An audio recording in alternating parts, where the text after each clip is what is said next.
it is discouraged to simply catch system.exception. Instead, only the known exceptions should be caught. Now, this sometimes leads to unnecessary repetitive code.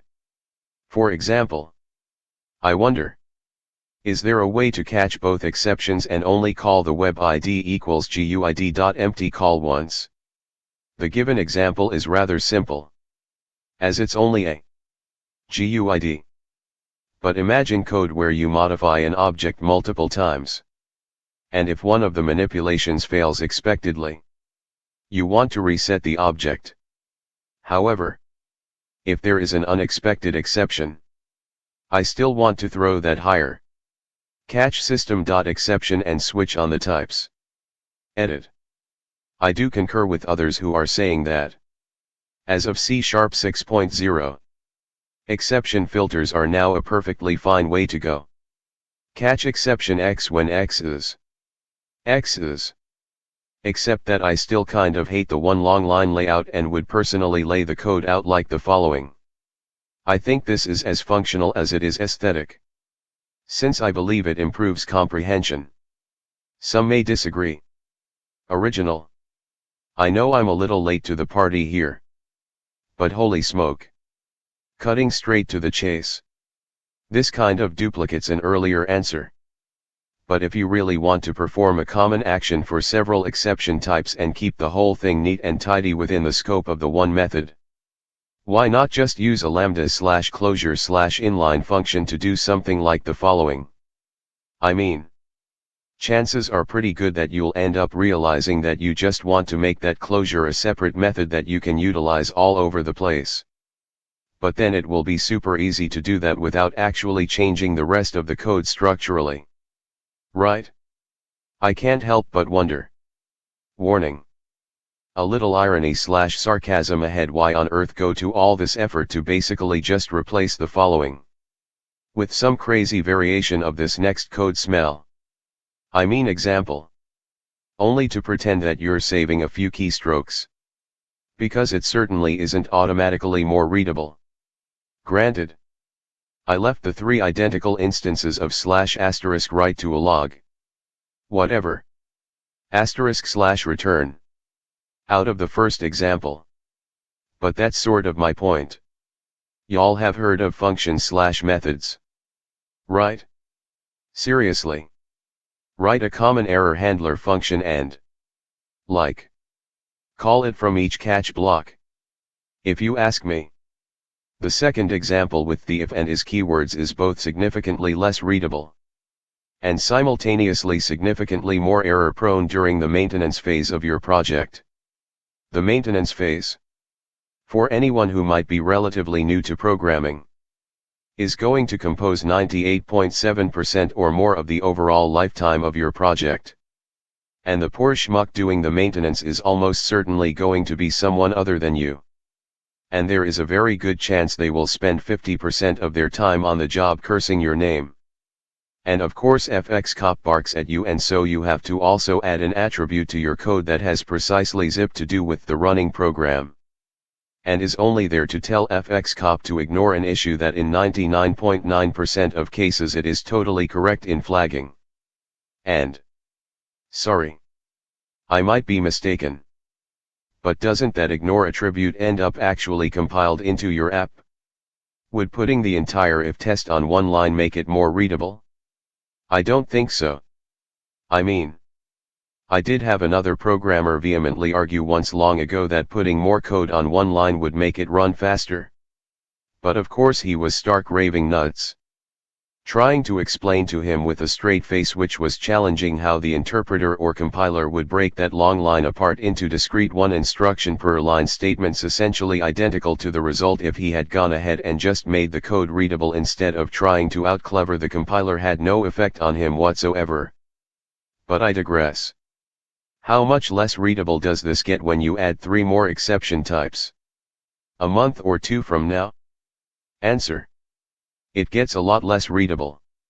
One of the major points, really, is that most of the point of formatting the textual source code that we're all looking at every day is to make it really really obvious to other human beings what is actually happening when the code runs.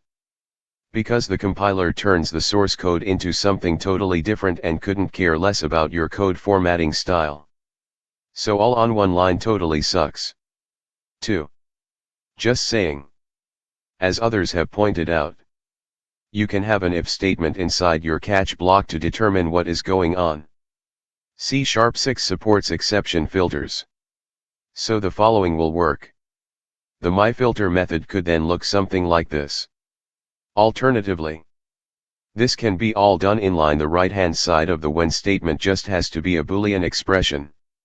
This is different from using an if statement from within the catch block. Using exception filters will not unwind the stack. You can download Visual Studio 2015 to check this out. If you want to continue using Visual Studio 2013, you can install the following NuGet package. Install package Microsoft.NET.compilers. At time of writing, this will include support for C#6. Referencing this package will cause the project to be built using the specific version of the C# and Visual Basic compilers contained in the package, as opposed to any system installed version. Not in C# unfortunately, as you'd need an exception filter to do it, and C# doesn't expose that feature of MSIL. VB.NET does have this capability though. E.g., what you could do is use an anonymous function to encapsulate your on-error code, and then call it in those specific catch blocks. Exception filters are now available in C#6+. You can do in C#7.0+. You can combine this with pattern matching too. For the sake of completeness, since .NET 4.0, the code can be rewritten as try parse, never throws exceptions and returns false if format is wrong. Setting web ID to GUID.empty. Since C#7, you can avoid introducing a variable on a separate line. You can also create methods for parsing returning tuples, which aren't available in .NET Framework yet as of version 4.6. And use them like this. Next useless update to this useless answer comes when deconstruction of out parameters is implemented in C#12. If you can upgrade your application to C#6, you are lucky. The new C# version has implemented exception filters, so you can write this. Some people think this code is the same as, but it's not. Actually, this is the only new feature in C#6 that is not possible to emulate in prior versions. First, a rethrow means more overhead than skipping the catch. Second, it is not semantically equivalent. The new feature preserves the stack intact when you are debugging your code. Without this feature, the crash dump is less useful or even useless. See a discussion about this on Codeplex, and an example showing the difference. If you don't want to use an if statement within the catch scopes, in C#6.0 you can use exception filters syntax, which was already supported by the CLR in previous versions but existed only in VB.NET/MSIL. This code will catch the exception only when it's an invalid data exception or argument null exception. Actually, you can put basically any condition inside that when clause. Note that as opposed to an if statement inside the catch's scope, exception filters cannot throw exceptions. And when they do, or when the condition is not true, the next catch condition will be evaluated instead. Output. General catch. When there is more than one true exception filter, the first one will be accepted. Output. Catch. And as you can see in the MSIL, the code is not translated to if statements, but to filters. And exceptions cannot be thrown from within the areas marked with filter 1 and filter 2, but the filter throwing the exception will fail instead. Also, the last comparison value pushed to the stack before the end filter command will determine the success/failure of the filter catch 1. XOR. Catch 2 will execute accordingly. Also, specifically GUID has the GUID.tryParse method. With C#7, the answer from Michael Stem can be improved while keeping the readability of a switch statement. And with C#8 as switch expression, as Nachimia Hoffman pointed out, the latter example will cause a loss of the stack trace. The accepted answer seems acceptable, except that code analysis /fxcop will complain about the fact that it's catching a general exception type. Also, it seems the is operator might degrade performance slightly. CA 1800. Do not cast unnecessarily says to consider testing the result of the as operator instead. But if you do that, you'll be writing more code than if you catch each exception separately. Anyhow, here's what I would do. Update for C#9. Using the new pattern matching enhancements made in C#9. You can shorten the expression in the exception filter. Now, catching multiple exceptions is as simple as this. In C#6 the recommended approach is to use exception filters. Here is an example. This is a variant of Matt's answer. I feel that this is a bit cleaner. Use a method. Any other exceptions will be thrown and the code web id equals guid.empty won't be hit. If you don't want other exceptions to crash your program, just add this after the other two catches. Joseph Daggle's answer is a good solution, but I found the following structure to be a bit tidier and less error-prone. There are a few advantages of inverting the expression. A return statement is not necessary. The code isn't nested. There's no risk of forgetting the throw or return statements that in Joseph's solution are separated from the expression. It can even be compacted to a single line, though not very pretty. Edit. The exception filtering in C#6.0 will make the syntax a bit cleaner and comes with a number of other benefits over any current solution, most notably leaving the stack unharmed. Here is how the same problem would look using C#6.0 syntax. At Michael. Slightly revised version of your code. String comparisons are ugly and slow. How about cautioned and warned? Yet another kind, functional style. What is in the link doesn't answer your question directly, but it's trivial to extend it to look like. Basically provide another empty catch overload which returns itself. The bigger question to this is why. I do not think the cost outweighs the gain here. Update December 15, 2015. C. https://stackoverflow.com//22864936/1718702. For C#6. It's a cleaner and now standard in the language. Geared for people that want a more elegant solution to catch once and filter exceptions. I use an extension method as demonstrated below. I already had this extension in my library, originally written for other purposes, but it worked just perfectly for type checking on exceptions. Plus, imho, it looks cleaner than a bunch of statements. Also, unlike the accepted answer, I prefer explicit exception handling, so X's had undesirable behavior as derived classes are assignable to their parent types. Usage is any of .cs extension. See full error handling example for dependencies. Full error handling example, copy-paste to new console app. 2 sample NUnit unit tests. Matching behavior for exception types is exact, i.e. a child is not a match for any of its parent types. Since I felt like these answers just touched the surface, I attempted to dig a bit deeper. So what we would really want to do is something that doesn't compile. Say. The reason we want this is because we don't want the exception handler to catch things that we need later on in the process. Sure. We can catch an exception and check with an if what to do. But let's be honest. We don't really want that. FX cop. Debugger issues. Ugliness. So why won't this code compile? And how can we hack it in such a way that it will? If we look at the code, what we really would like to do is forward the call. However, according to the MS partition 2, IL exception handler blocks won't work like this. Which in this case makes sense because that would imply that the exception object can have different types. Or to write it in code.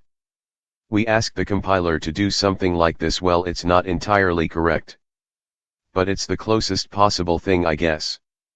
The reason that this won't compile is quite obvious.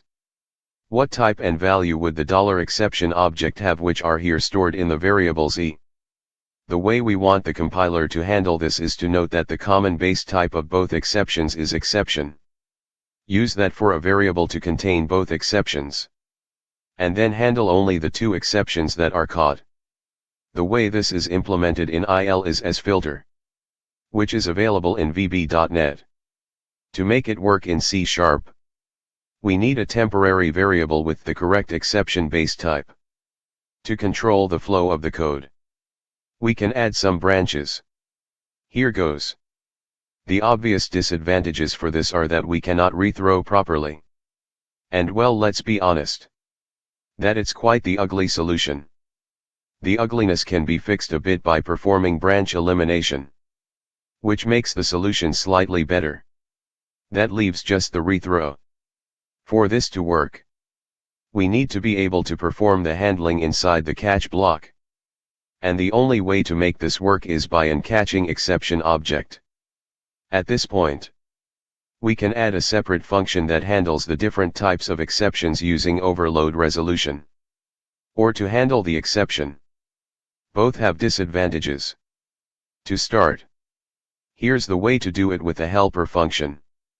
And the other solution is to catch the exception object and handle it accordingly. The most literal translation for this, based on the context above, is this. So to conclude, if we don't want to rethrow, we might consider catching the right exceptions and storing them in a temporary. If the handler is simple and we want to reuse code, the best solution is probably to introduce a helper function. If we want to rethrow, we have no choice but to put the code in a exception catch handler, which will break fxcop and your debugger's uncaught exceptions. This is a classic problem every C# developer faces eventually. Let me break your question into two questions. The first: can I catch multiple exceptions at once? In short, no. Which leads to the next question. How do I avoid writing duplicate code given that I can't catch multiple exception types in the same catch block? Given your specific sample, where the fallback value is cheap to construct, I like to follow these steps.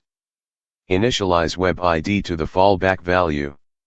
Construct a new GUID in a temporary variable. Set web ID to the fully constructed temporary variable. Make this the final statement of the try block. So the code looks like: if any exception is thrown, then web ID is never set to the half-constructed value, and remains GUID.empty. If constructing the fallback value is expensive, and resetting a value is much cheaper, then I would move the reset code into its own function. So you repeating lots of code within every exception switch? Sounds like extracting a method would be good idea. Doesn't it? So your code comes down to this.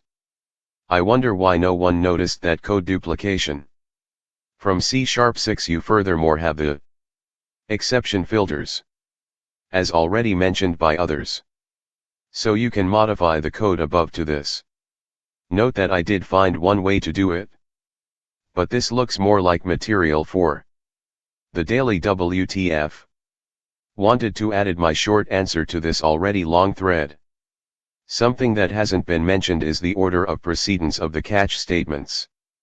More specifically, you need to be aware of the scope of each type of exception you are trying to catch.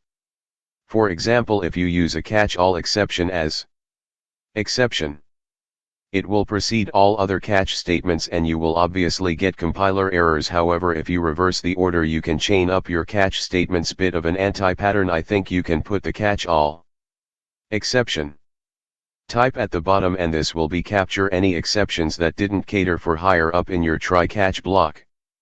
I highly recommend folks review this MSDN document. Exception hierarchy. Maybe try to keep your code simple, such as putting the common code in a method, as you would do in any other part of the code that is not inside a catch clause. E.g., just how I would do it? Trying to find the simple is beautiful pattern. It is worth mentioning here. You can respond to the multiple combinations exception error and exception.message. I ran into a use case scenario when trying to cast control object in a data grid, with either content as text box, text block or checkbox. In this case the returned exception was the same, but the message varied. I want to suggest shortest answer one more. Functional style. For this you need to create several catch method overloads, similar to system.action, and so on, as many as you wish. But you need to do it once and you can use it in all your projects, or if you created a NuGet package we could use it too. And catch many implementation. PS. I haven't put null checks for code simplicity. Consider to add parameter validations. P.S.2. If you want to return a value from the catch, it's necessary to do same catch methods, but with returns and func instead of action in parameters.